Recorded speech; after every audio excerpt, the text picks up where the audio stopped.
Now, there's 4 reasons for why we are prone to conflating being evil and having ill intent. The first reason is simple. Evil-intentioned sounds like the kind of thing that makes evil, and it seems like that's all that should matter. The second, in everyday normal life, with typical criminal level behavior, the kind of things that we see, stealing and mugging and raping and murdering, those folks most of the time know that they're operating outside of the normal moral norms.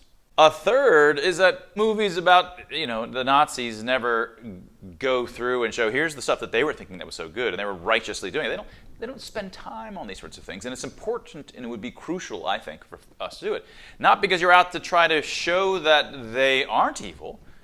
The whole point is to show the greatest evils happen with humans, right? These aren't demons, these were humans.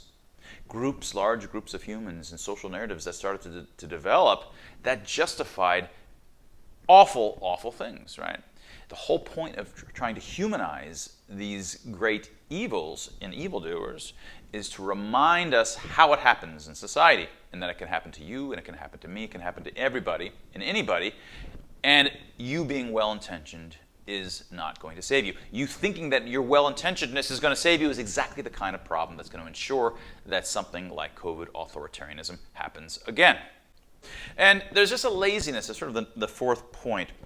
I'm good-intentioned, and I'm in a very good position to tell you whether I'm good-intentioned or not, because I can just internally read my mind, and I'm good-intentioned. It's really hard to determine whether I'm actually doing good or doing evil. That requires lots of philosophy and ethics and science and, potentially, if you're a utilitarian, lots of cost-benefit analyses, which you can't do from an armchair. It's really difficult, right, to figure out whether I'm actually doing evil or good. But it's really easy for me to tell you that I'm good-intentioned, because I really might be, right? I can do that. So I'm good-intentioned, and so therefore good, right? Now, for your socio-political movement, for you, I can say, I can't measure your well-intentionedness. Very hard to do that. But I can see that you have aims that are opposed to my good, and so you're evil. You're proposing evil. You're pushing evil by my standards.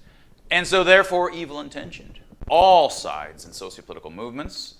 Of course, there's always a smattering or a peppering of people that are involved in criminality here and there and cover-ups, but that's not what drives these socio-political movements and the evil that comes from them. It comes always from well-intentioned communities. The communities themselves evolve complex, sophisticated justifications for their beliefs.